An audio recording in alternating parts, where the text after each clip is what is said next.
Hola, aquí estamos en una nueva semana política en la librería Ulises, nuestro anfitrión y auspiciador, con Mirko Macari. Hola Mirko. ¿Qué tal, Federico? Muy bien, pues contento porque de nuevo nos vamos a librar de Iván Weissman, que tenía otros compromisos. Afortunadamente. Bueno, tenemos como siempre muchos temas y hay uno que se ha ido robando la agenda desde el punto de vista de la política y del poder, que es el nombramiento de una nueva ministra de la Corte Suprema. Está de candidata propuesta por el gobierno Gloriana Chevesic, una ministra de la Corte de Apelaciones de Santiago, y que en esta ocasión, como pocas veces ocurre, se ha generado un gallito entre grandes visiones de país, visiones de la vida incluso. Mire qué curioso. Sí. Bueno, hoy día hubo una... Hoy día la compareció la ministra Chevesic ante la Comisión de Constitución, Legislación y Justicia del Senado para dar prueba, por así decirlo, no para ser sometida a examen, ¿no? Porque el día 2 de julio se va a votar en la sala del Senado su nombramiento y los miembros de la comisión van a informar a sus respectivas bancadas. El asunto estaba relativamente despejado, ella contaba con los votos, el gobierno contaba con los votos para aprobarla, hasta que justamente en el mostrador publicamos los antecedentes que dan cuenta de que ella votó a favor del ex jefe de la DINA, Manuel Contreras Sepúlveda, en un caso por la desaparición de 3 milistas. Para aplicarle un atenuante y irreprochable conducta anterior. Irreprochable conducta anterior, que suena feo. Suena, imagínate. En la persona, además, de quien estamos hablando, ¿no?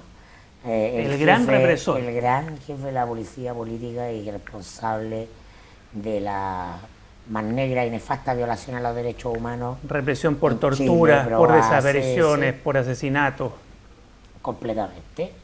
Eso enreda el asunto porque el tema de derechos humanos fue el argumento por el cual la oposición rechazó el nombre propuesto por el gobierno en el caso anterior, del juez Muñoz Pardo. Se rechazó el ascenso a la Suprema, ¿no? En ese caso, por una fuerte presión y lobby que hizo el senador Eduardo Frei por el fallo de Muñoz Pardo en el caso de la muerte del expresidente Frei Montalva. Entonces, todo indica asesinato del expresidente. Sin lugar, ya a poco le queda en duda de ello. Sin lugar a dudas que se le enredó al gobierno el nombre de Chevesic, un nombre diseñado como parte de una estrategia mayor de dejar en puestos de designación de responsabilidad de este gobierno a gente cercana o afín al mundo de la derecha, cercano o afín en términos doctrinarios o de fallo, no necesariamente a votos electorales, ¿no? Es un negocio de una naturaleza más sofisticada que simplemente la militancia o no militancia de alguien. Ya ocurrió en el caso del Tribunal Constitucional, que el presidente puso a María Luisa Abraham, ¿no? No una experta constitucional, ¿no? Una abogada con una formación, pero lo que privilegia es la cercanía, un nombre del piñerismo. Y en este caso, el gobierno busca a alguien afín a su sector o a su lectura o a su interpretación de las normas, ¿no? Y en este caso no es casual que Gloriana Chevesic haya votado, en el caso de Manuel Contreras, en una interpretación restrictiva, ¿no?, de la norma, apegada a la letra de la ley y no al espíritu que debe imperar respecto de los que son los casos de violaciones de derechos humanos, que tiene toda una implicancia jurídica mayor. Mundial, ahora, ¿no? Ella estaba lista porque Escalona había prometido los votos, el senador Escalona, el PS, había prometido los votos y tenía relativamente ordenada su bancada, tenía el de Rossi, el de Muñoz, y los otros senadores no se manifestaban particularmente contrarios al nombre, después de que se había rechazado el de Muñoz Pardo. Esto tiene que ver con el momento de Escalona.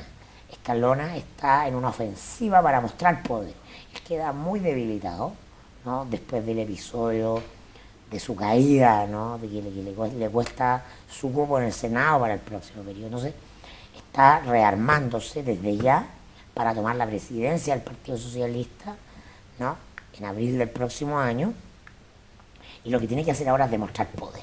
Juntar votos, en el lenguaje de la política, es mostrar poder. Él va a ofrecerle a Chadwick un negocio, decirle: yo tengo estos votos, y por lo tanto yo soy el negocio de puente, yo soy el hombre con el que tú tienes que negociar, porque tengo estos votos. Que necesita demostrar que tiene poder. Se le enreda porque la senadora Allende se constituye en un obstáculo en este minuto. Ella sale a rechazar la nominación de Chevesi por el caso de Contreras, ¿no? Y además se enreda mucho en un mundo muy sensible del Partido Socialista, que es el de los derechos humanos y la Asociación de Familiares de Niños Desaparecidos, ¿no? Que salieron también, así que resulta impresentable el nombramiento de Chevesi con estos nuevos antecedentes.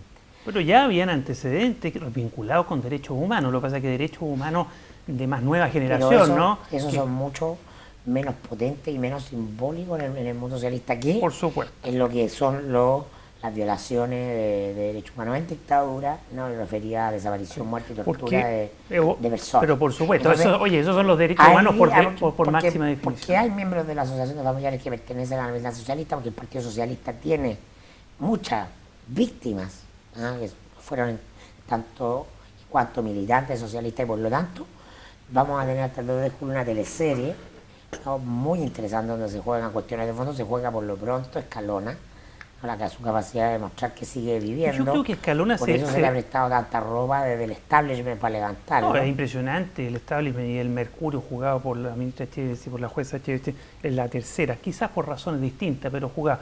Pero a nivel macro, quería apuntarte eso, que no evaluó bien, a mi entender, el gobierno y Escalona esta macrooperación, porque soslayaron dos cosas, que no es un nombramiento más. Ella, por el perfil, ¿no?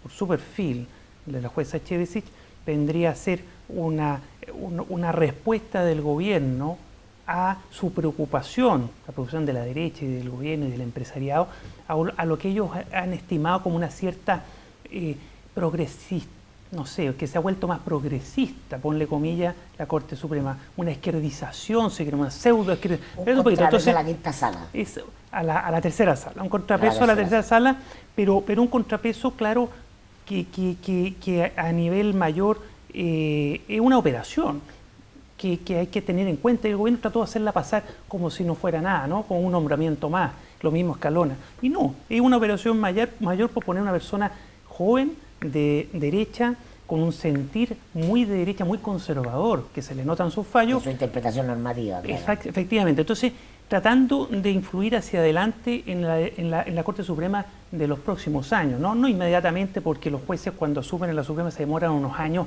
en tener sus círculos de poder, ¿no? Pero esta operación mayor se les complica, como bien dices tú, por esta participación ya no conservadora, sino que contraria a los derechos humanos en su interpretación jurídica en el caso del Mamo Contreras, pero también en materias de última generación de derechos humanos, como son los derechos del consumidor. Hoy día en el mundo completo y en las Naciones Unidas se consideran los derechos del consumidor como derechos humanos. Y ella, de sus 35 casos donde ha votado en temas de derechos del consumidor, de 35, el 80% son contrarios al consumidor. Y en el 20% restante, que le da la razón al consumidor, ser un porcentaje muy bajo, es porque, de acuerdo a la lógica del derecho civil, de hecho clásico, lo hablamos la otra vez, decimonónico, tiene la razón el consumidor. Es decir, ya no había por dónde no darle la razón, ¿no? Entonces, esa mirada tan conservadora, tan antigua, tan de no entender los derechos humanos, pareciera que le puede salir por la culata al gobierno esta operación. Claro, la Corte Suprema es un aparato relevante, político-jurídico, muy político-jurídico, ¿no? Y hay que recordar la escandalera que se desató cuando la tercera sala echó abajo la Central Castilla, ¿no? En un fallo histórico que generó todo un movimiento de piezas en el ámbito de las organizaciones gremiales del empresariado y de la misma moneda, ¿no? Porque desordena el tablero de cómo habían sido las cosas hasta ahora.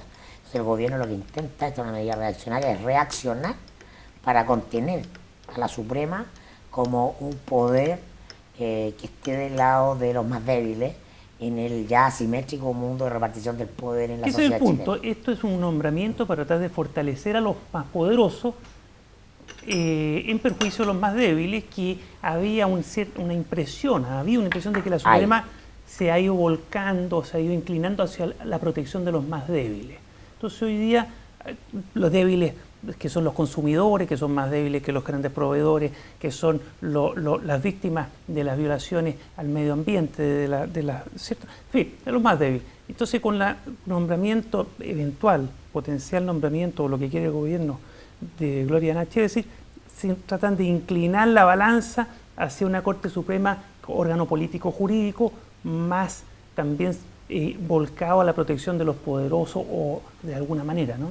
Claro, también tiene escalonado el voto de Rossi porque se dice que le había ofrecido la Secretaría General del Partido Socialista en propiedad, con poder, con nación, cuando él asuma la presidencia del partido. Hay un pequeño negocio político ahí también. Nos ha llamado la atención por qué Rossi una gran sale política acá. y una pequeña política siempre, Rossi ¿no? va por un cargo. Claro. Iría por un cargo. Claro, eso. Porque es raro que salga tanto defendiendo a Gloria Nacheri. Es algo muy propio en los partidos, sobre todo en el Partido Socialista, la negociación de cupos, ¿no? Los pequeños negocios, ¿no? De la gran política a la petit política. Es un poco triste, pero no, bueno, así funciona. Así funciona. Oye, a propósito, para que hablemos de otros temas también, de los poderosos y los débiles, como visión más general, ¿qué está pasando en Brasil, Mirko? Sí, yo creo que llama la atención porque uno podría poner las protestas y las manifestaciones en Brasil en las páginas internacionales, dejarlas ahí. Y a mí simplemente me llamó la atención hacer una reflexión sobre un asunto mayor, porque no es Brasil solamente, también es Turquía, por ejemplo, ¿no? Hay fuertes manifestaciones en ambos países por razones distintas, pero están expresando una suerte de agitación mundial que te diría yo tiene como eje ordenador al poder, ¿ah? Un cuestionamiento a la forma en que tradicionalmente se ha ejercido el poder desde el Estado, a sus códigos, a sus rituales, ¿no? Y hay un empoderamiento ciudadano que pone en jaque esas lógicas.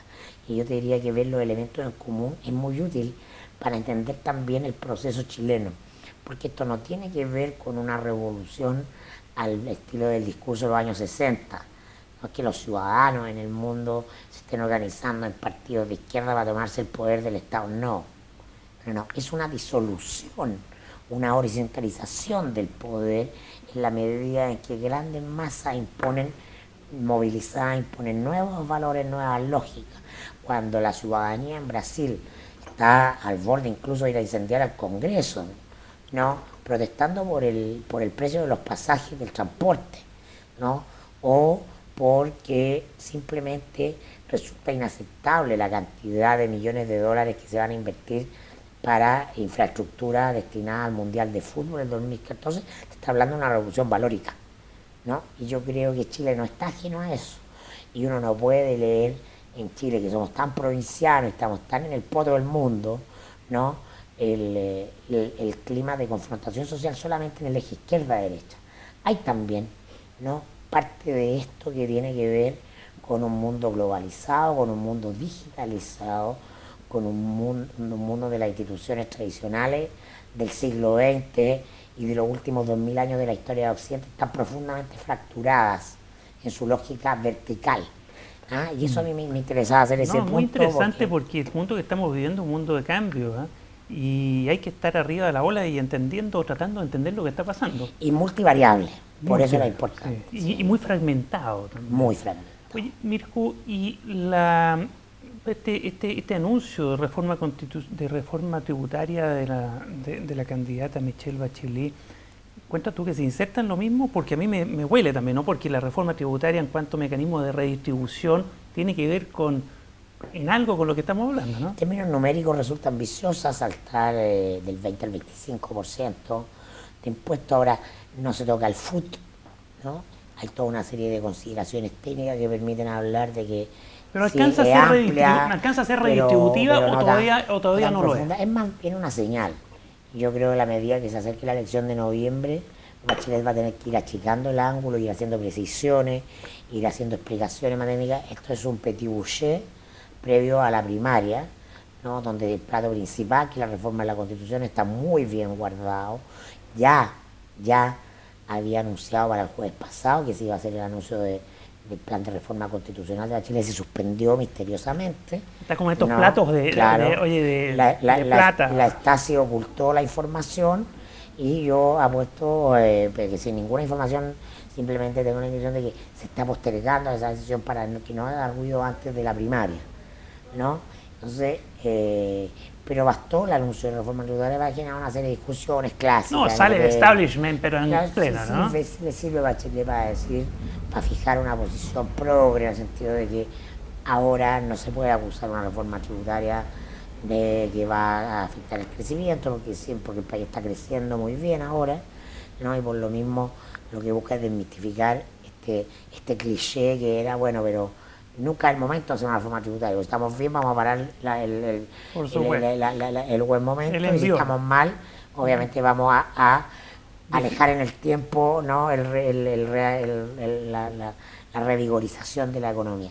Bueno, y yo creo que eso hay que además meterle lápiz y punta fina, porque al aumentar un 5% eventualmente la tributación de las empresas, hay que ver cómo hacerlo para no afectar a las pymes y a las que ganan algo de dinero, porque muchas pymes tienen puras pérdidas, pero las que ganan algo de dinero, pero no lo suficiente como para poder seguir creciendo, reinvirtiendo. Política que técnica. El punto está en la gran empresa, en las tremendas utilidades de las grandes empresas, cómo estas se redistribuyen, ¿no? Claro, los grandes holdings. Oye, y para terminar, estábamos hablando primarias. ¿Qué pasa en las primarias de la derecha con Longueira? Ahí está pasando algo, ¿no? Porque viene haciendo ruido hace rato la candidatura de Longueira, y el último, Federico, fue el episodio de ayer donde Longueira tuvo que convencer a su bancada de que no impugnara en el Tribunal Constitucional la franja televisiva para la primaria, ¿no? Lo que te habla de una descoordinación, lo que te habla de... Salió Novoa de inmediato a pegarle un poco, ¿no? Veo trabas, claro, ahí está como trabada la cosa dentro de la UDI, y por lo tanto la candidatura de la UDI llega con muchas dudas. Si bien al día siguiente que la UDI proclamó a Longueira, luego la bajada de Golbo, no, naturalmente tendría a decir, y yo lo dije claramente, Longueira tiene la ventaja de ser el candidato del partido más grande. Los hechos han ido demostrando que se ha ido enredando eso, y hoy día la MAN llega con una pequeña ventaja. No da para afirmar que vaya a ganarla necesariamente, sino que está abierta.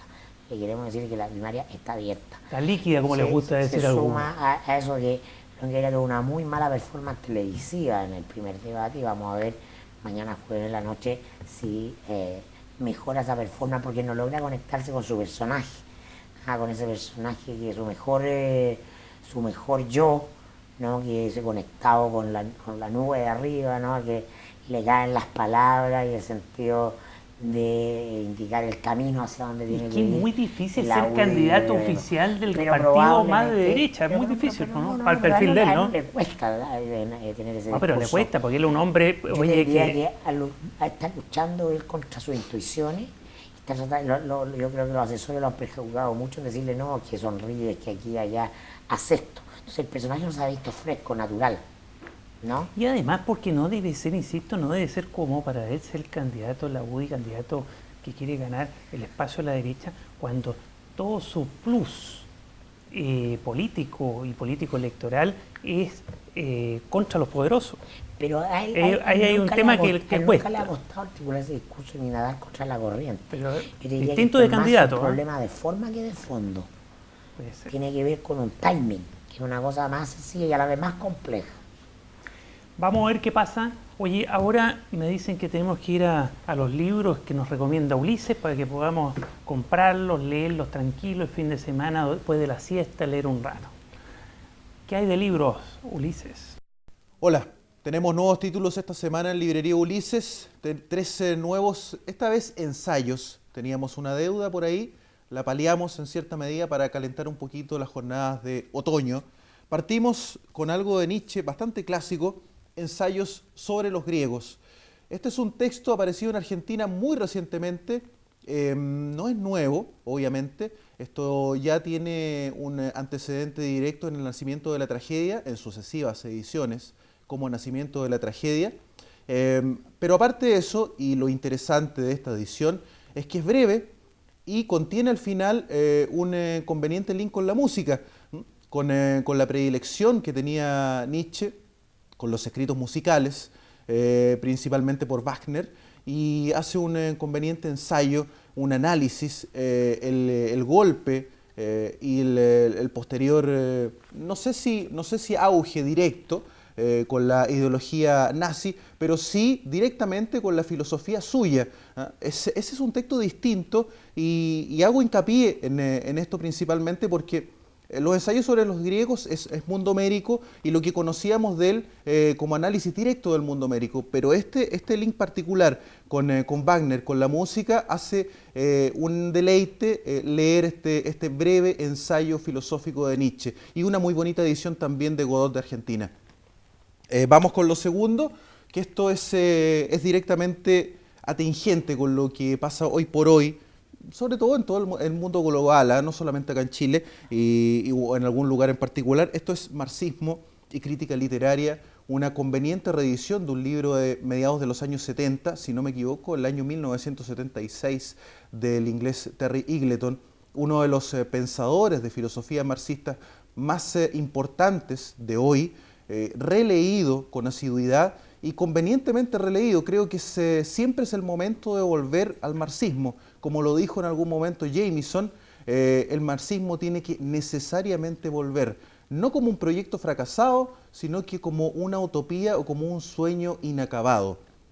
Esto va principalmente a las bases del marxismo, revisita a Marx, revisita a Engels, también a pensadores posteriores como Georgi Lukács, y también hacia el final, obviamente, a sus principales influencias, a las principales influencias que diríamos tiene Terry Eagleton dentro del pensamiento marxista y convenientemente situado dentro del ámbito artístico, que es Walter Benjamin y Bertolt Brecht. Un texto clarito, sin grandes ataduras lingüísticas y que conviene revisar hoy por hoy porque la edición está bastante buena de Paidós. Finalmente, caemos en Antonio Muñoz Molina, un autor español con todo lo que era sólido. Un texto de Seix Barral distinto, porque uno se termina preguntando de qué se trata esto.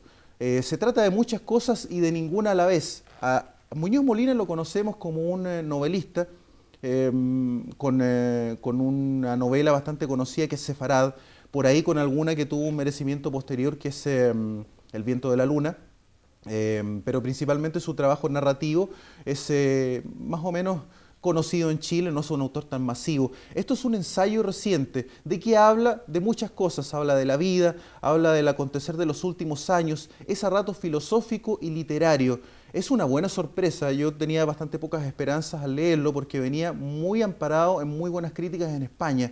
Y en general yo tiendo a dudar mucho de lo que se habla como buenos autores españoles. Este es un autor que tiene su larga trayectoria, merecida, porque es un tipo que escribe bien, no tan conocido acá como un Marías o como un Cercas, pero este es un ensayo que es bastante amable porque el tipo hace un link bastante nostálgico con cosas que han pasado y que se han ido destruyendo con el paso del tiempo. Hace un conveniente juego de palabras que incluso encabeza un capítulo con todo lo que era sólido se desvanece en el aire. Por ejemplo, la frase completa que atribuimos obviamente al excelente libro de Marshall Berman. Esta es una buena sorpresa, muy literario, histórico, filosófico, sociológico, una experiencia vital de vida del español Antonio Muñoz Molina. Son las recomendaciones de esta semana en Librería Ulises. Muchas gracias a Ulises por sus recomendaciones de libro. Las seguiremos a pie juntillas. Mirko, se nos acaba la semana política. Nos vemos la otra semana. Nos vemos la próxima semana a ver qué ha ocurrido, qué ocurrió. Gracias, nos vemos. Chao.